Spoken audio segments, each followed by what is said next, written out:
चलिए तो बुलेटिन में आगे बढ़ते हैं और बात करते हैं देश में आतंकी साजिश को लेकर हो रहे खुलासों की। लगातार पीएफआई का नाम सामने आ रहा है। पिछले दिनों तेलंगाना के निजामाबाद में 4 लोगों की गिरफ्तारी के बाद जो रिमांड कॉपी एबीपी न्यूज के हाथ लगी है उसमें कई खुलासे हुए हैं, जिसमें आतंकवाद के साथ पीएफआई के तार साफ साफ जुड़ते हुए नजर आ रहे हैं। आप अपनी स्क्रीन पर जो देख रहे हैं ये पीएफआई से जुड़े हुए जिन लोगों की गिरफ्तारी हुई है उनकी रिमांड कॉपी है जो एबीपी न्यूज के पास मौजूद है। और इसमें साफ नजर आ रहा है कि तेलंगाना में गिरफ्तारी के बाद जिन लोगों से पूछताछ के बाद जांच एजेंसियों ने जो रिमांड कॉपी दाखिल की है उसमें साफ नजर आता है कि पीएफआई के तार आतंकी साजिश से जुड़े हुए हैं। तो पीएफआई के आतंक कनेक्शन का यह नया खुलासा है। तेलंगाना में 4 लोगों की गिरफ्तारी के बाद उनकी रिमांड के लिए जो दस्तावेज दाखिल किए गए उसमें कैंपस फ्रंट के नाम से युवकों की भर्ती की जाती थी। Campus front of India PFI का ही संगठन है।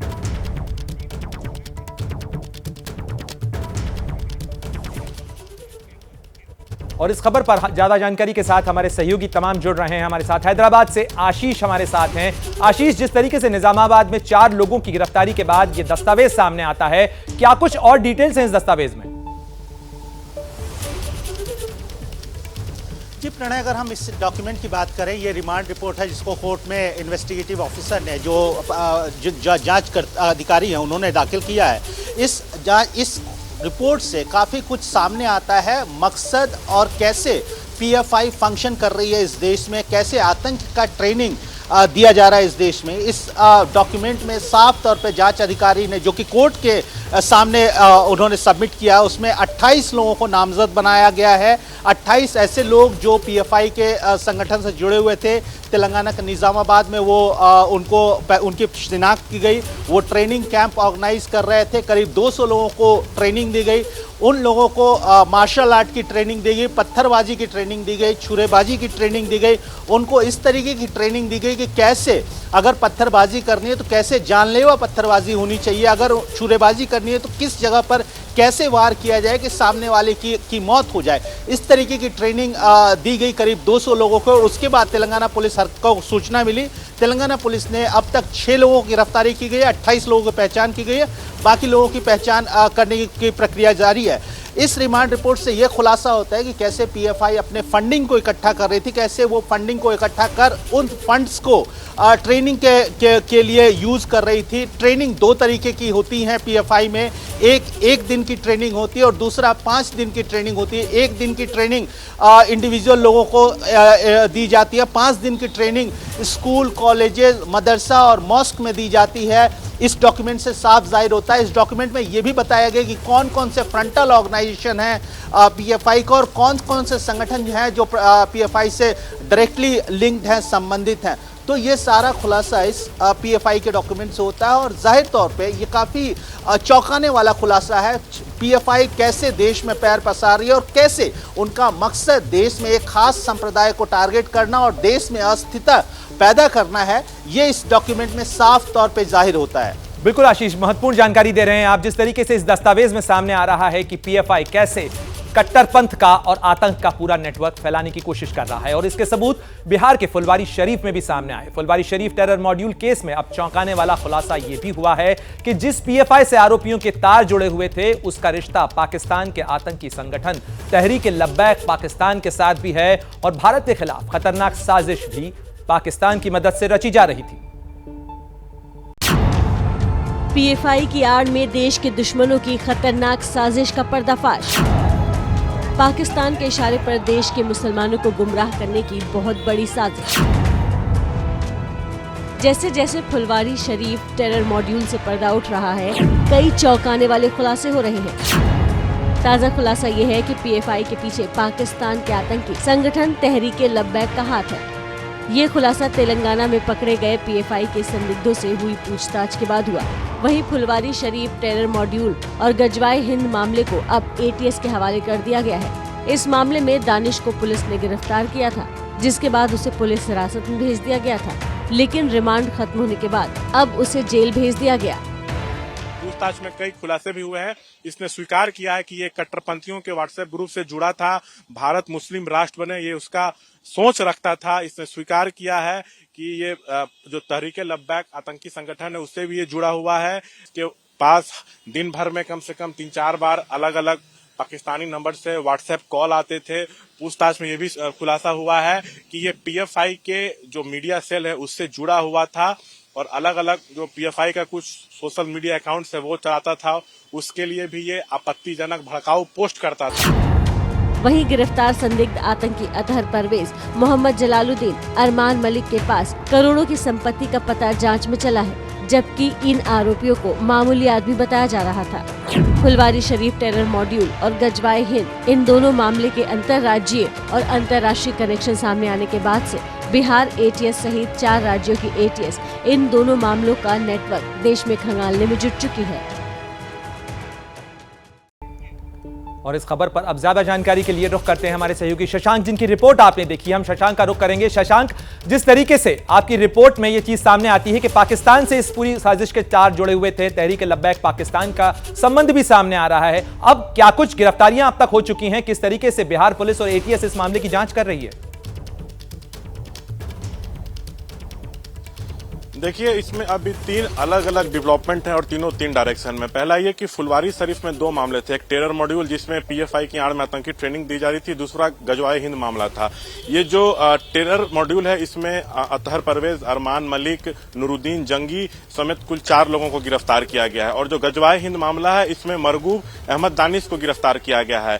पटना के एसएसपी ने पुलिस मुख्यालय को चिट्ठी लिखा था और कहा था कि इस दोनों मामले में अंतर्राष्ट्रीय और अंतर्राज्यीय कनेक्शन सामने आ रहे हैं, तो इसको एटीएस को सौंपा जाए। जो हमारे सूत्र बता रहे हैं कि उनके सुझाव को मान लिया गया और ये जांच जो है अब एटीएस के हवाले कर दी गई है।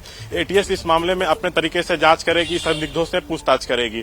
वहीं इस मामले में जो गिरफ्तार हैं अतहर परवेज, मोहम्मद जलालुद्दीन और अरमान मलिक, इसमें से 2 जो है उनको पुलिस ने रिमांड पे लिया था। लेकिन जो जानकारी जो जांच चल रही है उसमें यह निकल के आ रहा है कि एक ने बताया था कि मैं टीचर हूं, ये बताया था अरमान मलिक ने। एनजीओ चलाता है, ये बताया था अतहर परवेज ने। जलालुद्दीन का कहना था कि वो रिटायर्ड दरोगा है। इन लोगों ने 20 से 25 हजार महीना कमाते हैं, इसके बारे में बताया था। लेकिन जो संपत्ति की इनकी जांच शुरू हुई है उसमें हमारे सूत्र बता रहे हैं कि इनकी करोड़ों की संपत्ति निकलकर सामने आई है और देश विरोधी गतिविधियों में भी लोगों ने काफी कमाई किया है। एक बड़ी बात यह निकल के सामने आ रही है कि जुलाई के आखिरी हफ्ते में बिहार में एक बड़ा कार्यक्रम होना था जिसमें देश भर के पीएफआई के करीब 1000 लोग आते और इसमें आतंकी ट्रेनिंग दिया जाना था। और इसके लिए अरमान मलिक, अतहर परवेज और जलालुद्दीन को तुर्की और दोहा से फंडिंग हुई थी।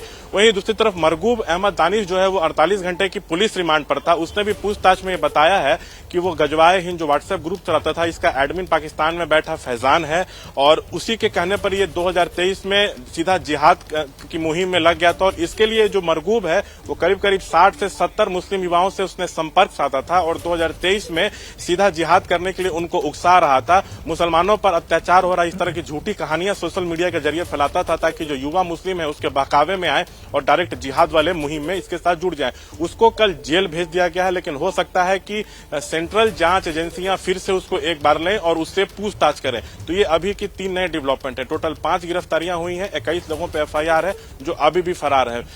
एटीएस की टीम अलग अलग जगह पे छापेमारी कर रही है। अब तक ये जो जांच है उसकी कमान पटना पुलिस के पास थी। एनआईए, आईबी की जो टीम है वो सहयोग कर रही थी, एटीएस सहयोग कर रही थी, लेकिन जांच जो है अब एटीएस करेगी। पटना पुलिस भी भूमिका में रहेगी, वो सहयोग करेगी, अपने स्तर से जांच करेगी, लेकिन मेन जांच जो है अब एटीएस के पास रहेगा और एनआईए का भी उसमें जो सहयोग है वो मिलता रहेगा। जी प्रणय। निश्चित रूप से आप महत्वपूर्ण जानकारी दे रहे हैं शशांक। जिस तरीके से इस पूरी साजिश के तार अलग अलग जगह से जुड़ते हुए नजर आ रहे हैं, साथ ही पाकिस्तान इस साजिश का एक बड़ा एपिसेंटर है। यह केवल बिहार के फुलवारी शरीफ से नहीं बल्कि राजस्थान से पकड़े गए घुसपैठिए की पूछताछ में भी सामने आया है। पुलिस को कई अहम जानकारियां दी हैं इस रिजवान ने, जिसे राजस्थान के श्रीगंगानगर से गिरफ्तार किया गया। आरोप है कि रिजवान ये घुसपैठिया नुपुर शर्मा के कत्ल के इरादे से पाकिस्तान से भारत में घुसा था, लेकिन इसने पूछताछ के अंदर साफ जाहिर कर दिया है कि किस तरीके से इसका संबंध तहरीक-ए-लब्बैक पाकिस्तान से भी था और ये वही शख्स था जिसने पाकिस्तान में महाराजा रणजीत सिंह की प्रतिमा को तोड़ा था।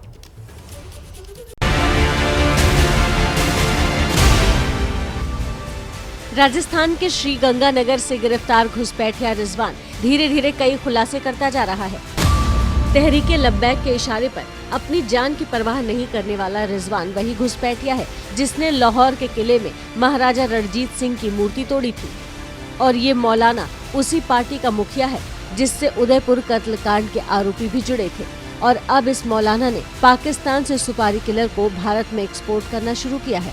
इसका एक मोहरा राजस्थान के श्री गंगानगर में पकड़ा जा चुका है। पहले आप इस मोहरे को पहचान लीजिए। इसका नाम है रिजवान अशरफ, जो पाकिस्तान के पंजाब के मंडी बहारुद्दीन का रहने वाला है। इसे बीएसएफ ने राजस्थान के श्री गंगानगर में भारत पाकिस्तान बॉर्डर से गिरफ्तार किया है, जब वो भारत में दाखिल होने की कोशिश कर रहा था। पूछताछ में इसने कबूल किया है कि वो नुपुर शर्मा को मारने के मकसद से भारत में दाखिल हुआ था और वो तहरीक-ए-लब्बैक का एक्टिव मेंबर है। तहरीक-ए-लब्बैक करके एक संगठन है, पाकिस्तान प्रांत में काफ़ी एक्टिव रहता है और पिछले सालों में 2020-21 में पाकिस्तान में बहुत बड़े स्तर का आंदोलन चलाया। उस संगठन से प्रभावित होना मालूम चला। नूपुर के खून का मंसूबा पाले भारत पहुंचा रिजवान कोई सरफिरा नहीं, बल्कि मौलाना साद की एक खास बटालियन का मेंबर है। रिजवान मौलाना साद के जिस बटालियन का सदस्य है, उसका नाम बुत शिकन बटालियन यानी मूर्ति तोड़ने वाली सेना है। तो जिस तरीके से पाकिस्तान से साजिश रची जा रही है, घुसपैठिया भारत में दाखिल हुआ, उसका इरादा था नुपुर शर्मा का कत्ल करना। और इसी मामले के ऊपर हम ज्यादा जानकारी के लिए रुख करेंगे। हमारे सहयोगी मनीष शर्मा हमारे साथ जुड़ गए हैं। मनीष, जिस तरीके से उदयपुर की घटना सामने आई, अब रिजवान का सामने आना, तहरीक-ए-लब्बैक पाकिस्तान की भूमिका सीधे सीधे तौर पर सामने आ रही है। क्या लोकल सपोर्ट के सिलसिले में भी राजस्थान पुलिस कोई जांच कर रही है? क्या इस पूरे नेटवर्क को एक्सपोज करने के लिए कोई नई कवायद?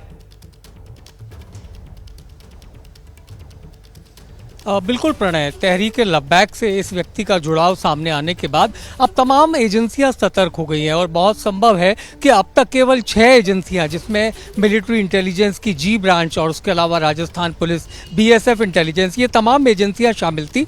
लेकिन अब बहुत संभावना इस बात की जताई जा रही है कि जल्दी ही इस मामले में एनआईए का सीधे तौर पर दखल होगा, क्योंकि जिस तरीके की बात रिजवान अशरफ कर रहा है, उससे ये लगता है कि वो कट्टरपंथी सोच का पूरी तरह प्रशिक्षित आतंकवादी तो नहीं, क्योंकि जिस तरीके से वो राजस्थान के रास्ते अजमेर शरीफ जाना चाहता था गंगानगर बॉर्डर क्रॉस करके, और कई तरीके की बातें वो पूछताछ में अब तक कर चुका है। पहले उसने कहा कि उसे ये नहीं पता कि वो कहाँ है, लेकिन उसके बाद जब उसका तहरीक-ए-लब्बैक के साथ कनेक्शन सामने आया तो उसने इस बात को कबूल किया कि उसने महाराजा रंजीत सिंह की 16 अगस्त 2021 को लाहौर म्यूजियम के बाहर 9 फीट की जो प्रतिमा थी, उसी ने उसको तोड़ा था। अगर उस वक्त के वीडियो को हम गौर से देखें तो वो लब्बैक इस तरीके की नारेबाजी भी कर रहा है। खास बात यह है कि वहां पर इसके खिलाफ एफआईआर हुई, लेकिन राजनीतिक प्रभाव का इस्तेमाल करके ये जल्द बाहर आ गया, रिहा हो गया, और उसके बाद उसने अपने तमाम बड़ी बात कर रहे हैं आप मनीष। निश्चित रूप से पाकिस्तान में हर बार ये सामने आता है कि किस तरीके से आतंक के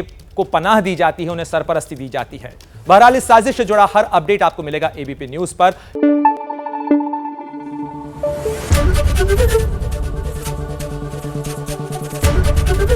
एबीपी न्यूज आपको रखे आगे।